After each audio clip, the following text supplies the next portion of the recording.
Bonjour à tous et bienvenue dans notre nouvelle Minute Cannoise où, après les échanges la veille avec les adhérents de l'AFCAE, le CNC avait donné rendez-vous à la presse pour présenter les détails de la réforme art et essai qui certes n'est pas finalisée mais qui on peut dire, n'est pas figé. Ce qu'on en retient dans les grandes lignes, c'est que l'enjeu du jeune public est désormais inscrit au cœur même du classement, avec un label qui lui est désormais dédié, aux côtés d'un autre nouveau label, court-métrage, avec les labels historiques, jeune public, patrimoine répertoire et recherche découverte. Aucun des 5 labels ne fera désormais l'objet d'une valorisation financière automatique, mais sélective. D'ailleurs, dans l'ensemble, le CNC a entendu les voix, notamment celles de l'AFCAE et du SCAR, qui réclamaient plus de sélectivité dans l'attribution des subventions.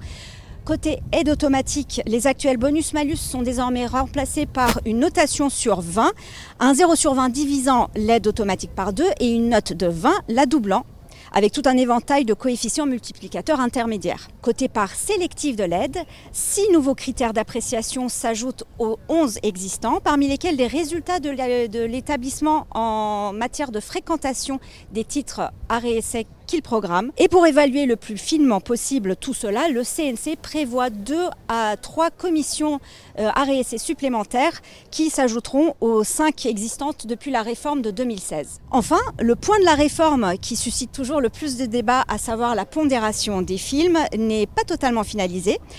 Mais l'idée est de surpondérer les films recherche découverte distribués sur moins de 80 copies, ce qui avant correspondait à la prime film fragile, et sous-pondérer ceux qui auront rencontré un plus grand succès en salle, avec un seuil non pas fixe mais dynamique, au-delà de laquelle les séances seront sous-pondérées en fonction des résultats, par exemple, des 10 plus gros titres art et essai de l'année. Beaucoup de détails pour autant essentiels restent à peaufiner via des simulations, mais le CNC vise toujours une finalisation de la réforme lors de son conseil d'administration de fin juin. Merci de nous avoir suivis. Pour plus de détails, rendez-vous comme toujours sur boxofficepro.fr et dans notre mag qui paraîtra dès ce 18 mai. À bientôt.